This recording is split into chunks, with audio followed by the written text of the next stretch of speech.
Alors la recherche conversationnelle, c'est une façon de rechercher une information qui change beaucoup aujourd'hui, et peut-être qui manquait en fait il y a quelques années. C'est-à-dire qu'au lieu d'avoir une approche par mots-clés, donc j'ai une question, j'ai un problème, j'essaie d'y associer des mots, en fait aujourd'hui je peux directement poser mon problème. Bon voilà, je pose un contexte, qui je suis, pourquoi j'ai ce problème-là, quelles contraintes, quel facteur X va faire que voilà, moi j'ai un problème très spécifique. Donc c'est ça en fait la recherche conversationnelle, c'est que au lieu d'essayer en fait de simplifier un problème pour le transformer en mots-clés, en fait, je vais au contraire pouvoir déballer tout mon problème comme si j'étais en face d'une vraie personne en fait. Comme si je rentre dans un magasin, je viens voir un vendeur, je dis bon voilà, moi j'ai ce problème-là, j'ai ça chez moi, j'ai ça, j'ai ci, j'ai ça, etc. Et la recherche conversationnelle en fait, au lieu d'avoir affaire à quelqu'un, je vais avoir affaire à une IA, mais elle va complètement m'aider et à personnaliser ma recherche, contrairement à une recherche SEO classique en fait.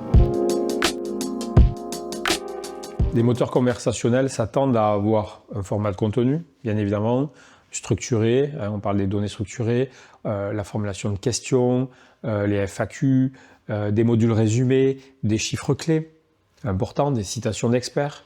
Et en fait, au final, quand on regarde tout ça, nous, chez Ilfan, en tout cas, ça fait plusieurs années quand même que ce sont des leviers qu'on propose sur les projets sur lesquels on travaille à nos partenaires. Pour moi, on rentre quand même majoritairement sur des leviers quand même du SEO. Par contre, il va y avoir certains leviers sur lesquels la pondération va changer.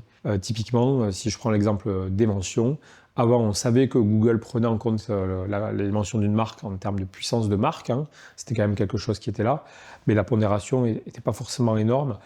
Par contre, aujourd'hui, pour être visible dans les LLM, on sait que typiquement, c'est un levier sur lequel la pondération est décuplée, et du coup, on va s'y attarder beaucoup plus.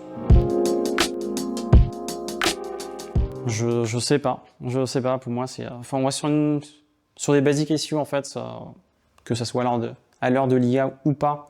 Encore une fois, donc j'ai une question, je m'attends à avoir une réponse et que ça soit sous format FAQ ou sous format de H2 dans le contenu, pas d'impact.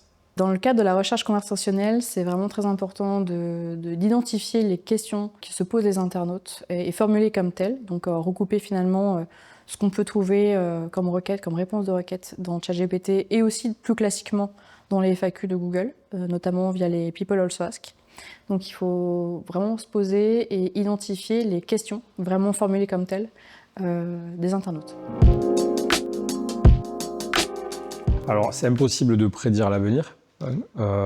Déjà parce qu'on n'est pas chez Google, et puis aussi je pense que même Google est encore aujourd'hui en train de comprendre le marché, les nouveaux usages, de définir ce vers quoi on va. Ce qui est sûr, c'est que l'AI Overview qui va arriver en France, je pense assez rapidement quand même, change déjà la nature de la page de résultats de Google fortement. Je pense que dans les usages, effectivement, et c'est souvent une question qu'on se pose chez Ilfan, quel est l'intérêt d'aller en page 2 de Google aujourd'hui? Concrètement, quand on va en page 2 de Google, majoritairement, on est un peu déçu. C'est pas forcément des contenus très intéressants, donc c'est pour ça que je me pose la question de la pérennité de cette page 2. Et finalement, de toute façon, dans l'usage, les internautes restent sur la première, donc majoritairement. Donc oui, la page va évoluer, mais ça fait très longtemps qu'elle évolue et ça va continuer.